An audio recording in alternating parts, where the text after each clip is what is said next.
Hi Shogi fans, welcome back to my video, and this time I'm gonna talk about Hikikaku, in other words, drawing bishop strategy invented by Eiji Iijima.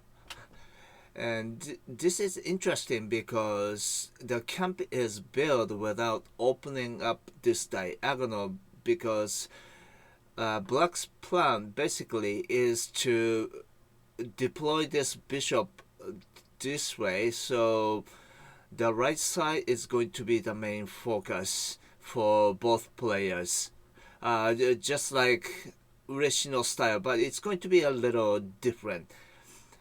And since Black is building his camp without pushing this pawn, at this point, White already can suspect something suspicious. And I would suggest silver to 4-3, but bishop to 3-3 is also possible because if black is going for drawing bishop like this, so white will have to reposition his rook to 2-2 anyway, so why not playing 2-2 for the first destination anyway, right? So bishop to 3-3 is also possible. And like that. And as I suggested, rook to 2-2 would be a good idea. And black can exchange pawn here. And if white kicks the bishop, then this bishop can go back to 5-7, leaving this square open for the king to castle. But instead, white can save the pawn, and king to 6-2 is better. And king to 6-8. Then Mino castle is cool because it's fast.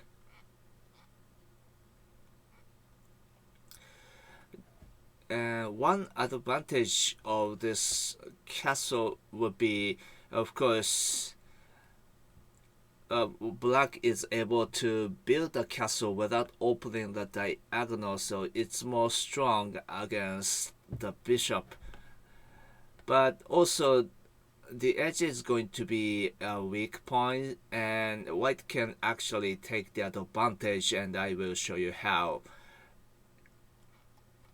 in just a second. And black finally plays pawn to 2-5. Without this pawn push, it's going to be difficult for black to attack.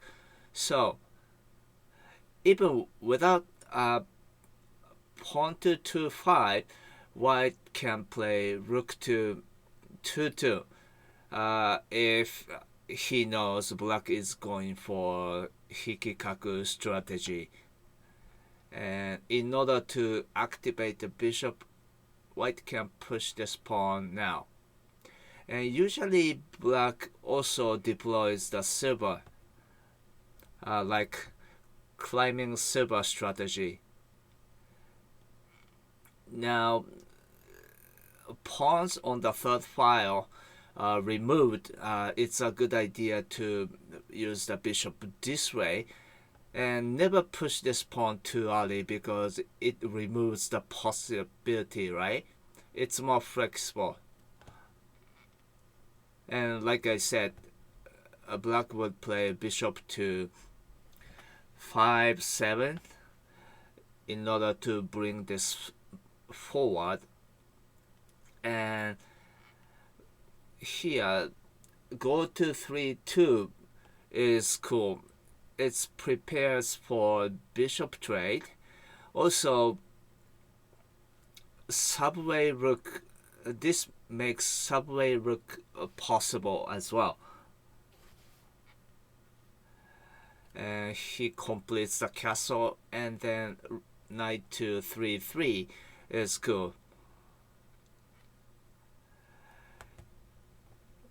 So white can create a fork if black does nothing, so this pawn push is reasonable, and then rook to 2-1. And since black is forming a strong structure on the right, white can also reposition his rook to the central file. So that's why these two movements are reasonable and necessary. And let's say a black goes for climbing silver, and before he plays rook to 5-1, he can sacrifice the pawn because it's going to be faster. If he takes it, then rook to 5-1 will be fine. If the black keeps going, that's okay. White can fight back. Now it's attacking the silver. If black ignores it and try to break through the file, white can simply take this pawn. If silver recaptures, then he can offer rook exchange. He has to accept it, and when knight recaptures it, it automatically open up this diagonal, and this bishop is attacking the silver, and white can drop his rook to 2-7 or 2-8 next, so it's going to be strong. White can resist by dropping a pawn, but it's kind of a wasteful move, and this silver can't go farther anyway. And white can push this pawn in order to open up this diagonal for his bishop. It's also possible for black to attack this square. White can calmly recapture the pawn. If he takes this pawn, then white can block the rook. Then rook to 5-4 will be fine.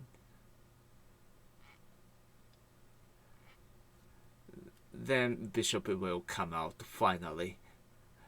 This line is very strong, even if black tries to defend like that. This is possible thanks to the pawn sacrifice. Obviously he can't take this knight, right?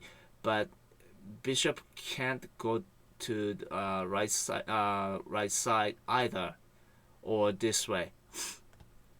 But even if he drops back, white can drop the pawn, right? So it's going to be good for white. So all the way back to this position, why not push this pawn to go for high minor castle, right? It's also reasonable because this square is now the weakest. But white can still sacrifice the pawn because he knows there is nothing to protect this pawn after the sacrifice. Then rook to 5-1. Then recaptures the pawn. He would target this square because now it's the weakest, and next pawn drop will be strong, but that's okay. White is have more options and his attack is going to be faster. After this pawn drop, white can save it. He tries to take this knight by sacrifice the pawn, but that's okay. White can actually accept the sacrifice. If black takes the knight, then white can take over the edge, and it's going to be better for white because black doesn't have a pawn. But even if he takes the pawn, white has amazing strategy. This pawn drop, he has to take it, and succeeding pawn drop can happen. And once we captured, then a pawn drop to 3-7 would be cool. He would dodge the pawn because this knight is going to be taken anyway, so he doesn't wanna trade the knight. And white should never play something defensive like pawn to 2-4.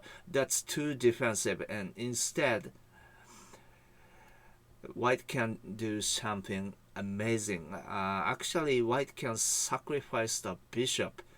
That's amazing, right? And if knight recapture the horse, the edge is going to be weakened, so recapturing by the king would be better. But then rook to 5-5 is even better, and white has two options. One is to lance skewer like this. Also, this rook is looking at this pawn. If black avoids the skewer like this, then white can make a check, and he will be able to break through the file. But if king runs, then lance skewer is so strong. If a bishop runs, he can take the gold. If gold recaptures it, then this pawn can work. And he can drop the gold to 3-8, and he's gonna lose this gold, right? But even if rook recaptures, then white can exchange it, then create a fork. So white is winning anyway. Alright, that's all. Switching to central rook and attacking the edge are the major tactics against Hikikaku, and you don't even have to pry up the diagonal. There will always be a better way. I hope it's been helpful, and as always, thanks for watching and take care. Bye.